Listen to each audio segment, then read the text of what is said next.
Thank you, President Clements. Thank you to the board. It's a great day at Clemson University, and it's a great day in South Carolina.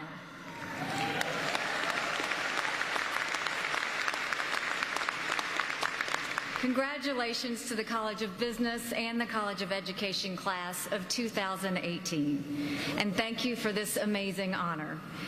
Growing up the proud daughter of Indian parents, my brothers, sister, and I were pressured, as all Indian children are, to either be a doctor, a lawyer, or an engineer. And well, it took me a while, but look, Mom and Dad, I did it.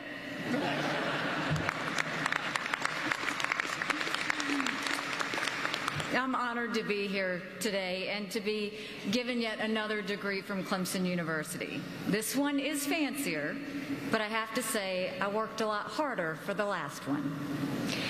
And that's something I have in common with the graduates here today. I know exactly how you're feeling because I remember sitting where you are. I know you've worked very hard to be here. I know all about those all too early 8 o'clock classes, the 18-hour semesters, and the all-nighters. But I gotta tell you, I hate to do this in front of your parents, but I know about the other stuff too.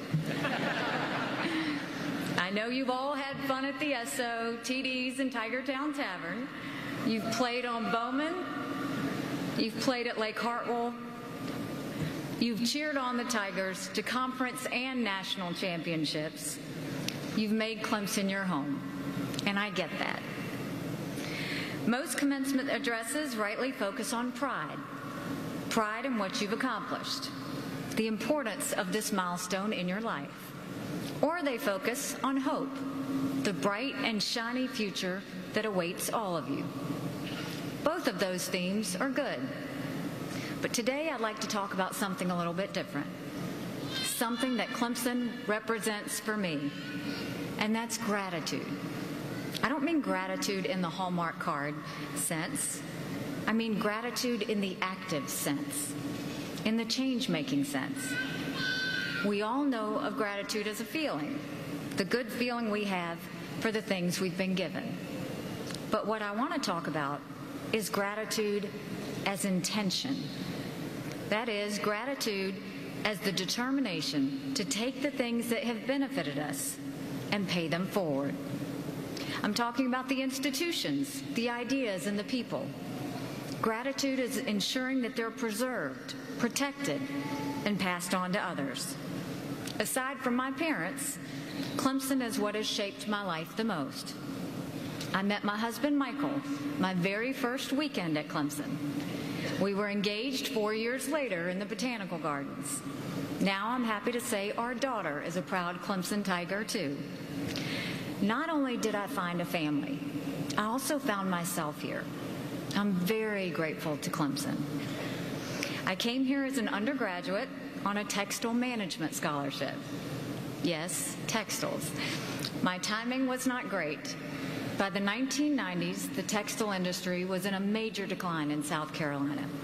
And to tell you the truth, I wasn't really interested in cotton, wool, or silk. But the scholarship was my ticket to Clemson. I was a girl from a close-knit family in a small town.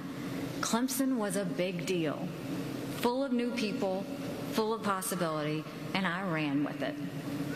As you might have already guessed, I didn't last long in textile management. After my first year, I changed my major to, wait for it, accounting. I know. From textiles to accounting, I was living on the edge. But I loved math and I loved numbers. And my accounting degree from Clemson led to my first job as an accounting supervisor for a corporation in Charlotte.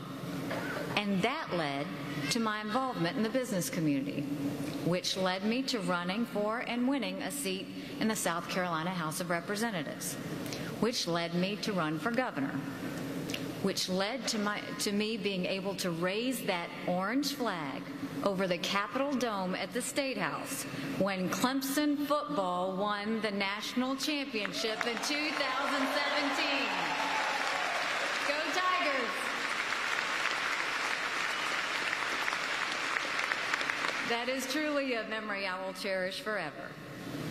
My act of gratitude now is to represent the best of America to the world, paying it forward for the blessings America has given to me and to my family. The least I can do is sacrifice and serve the country I love so very much.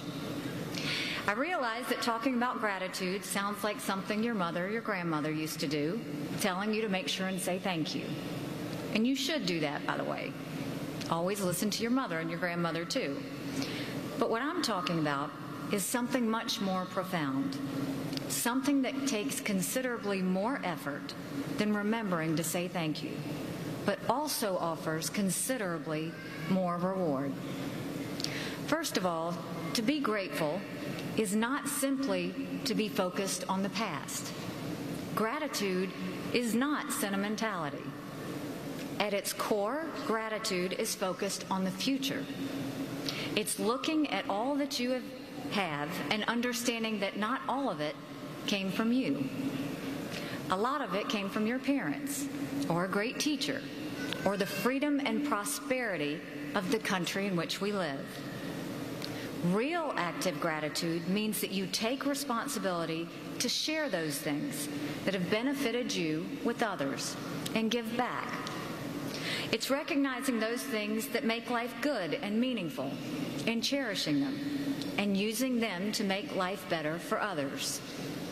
And gratitude doesn't mean overlooking the very real disadvantages that many suffer. It's not closing your eyes to the bad in the world. It is instead opening your eyes to the good in the world.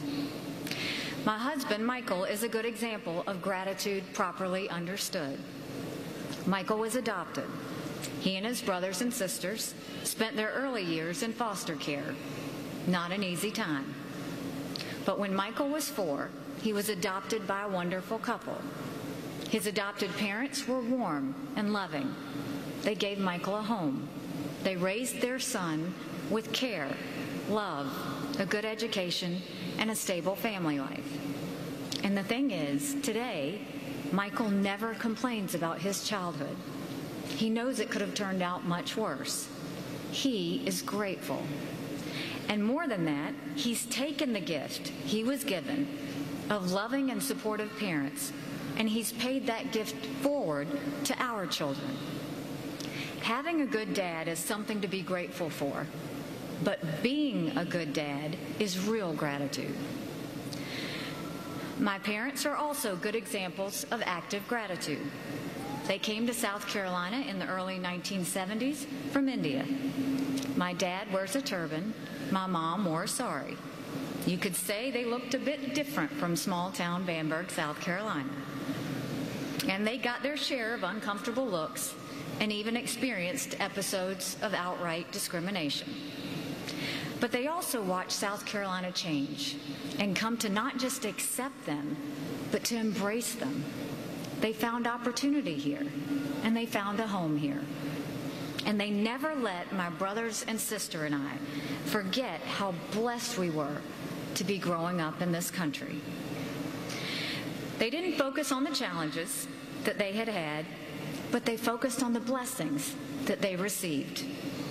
When I was a little girl, I could never have dreamed that I would be a governor or an ambassador or now an honorary doctor. But guess what? I think my mom and dad did. Their American experience hasn't been perfect, but they understood that I had opportunities here that I wouldn't have had in any other country.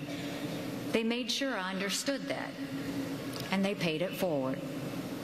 So here comes my little bit of unsolicited advice. These are a couple of tips to living a life of active gratitude. First, beware of social media. It's almost as if it was invented to destroy gratitude.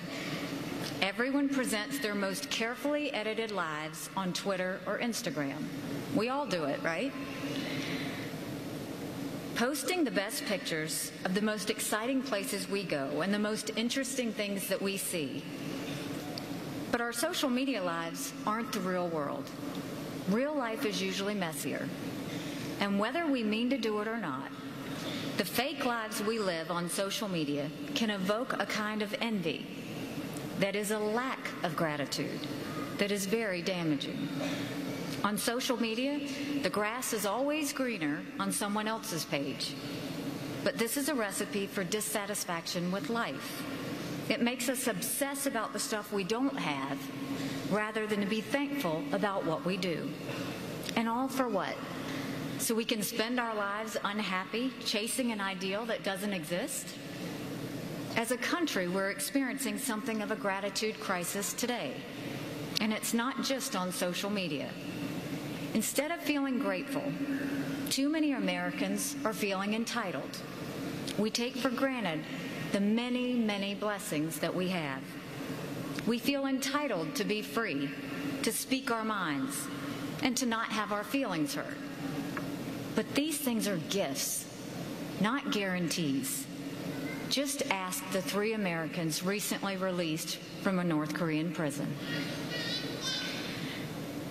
And now, my second piece of advice on how to live a life of active gratitude. Be thankful to be alive in America in 2018. Every day at the United Nations, I deal with countries where people are not free. People where there is no respect for the inherent dignity of women or people of different races or faiths. Places where the rule of law is non-existent. Without exception, these are dark, dangerous, unpleasant places. They are countries where governments commit genocide. Places where dictators use the torture of children and the rape of women as political weapons. It's not that the United States is perfect. We're not. But we have been given a great set of tools: freedom, the rule of law, and respect for human rights, with which we can create a more perfect union. Don't take these things for granted. Be grateful for them, preserve them, and use them to make a better life for yourself and your family, but also for the poor, for the less fortunate, and for generations to come. So congratulations on graduating from Clemson University. Yes, you will miss the football games, but you will love even more when you come back to visit. You should be hopeful. There is very little you can't achieve in life if you really put your mind to it. I'm proof of that. And you should be grateful, not just because you have been given so much, but because you have so much to give. Enjoy your special day. Thank you again for this honor. I wish you all the very best in the real world ahead. God bless.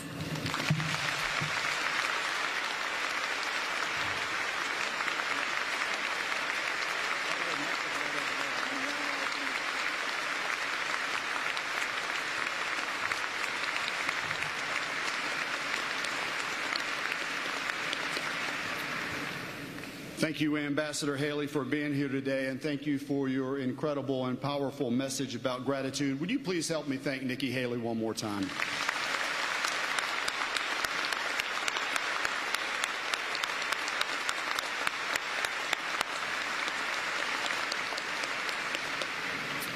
Unfortunately, 2 members of your graduating class passed away.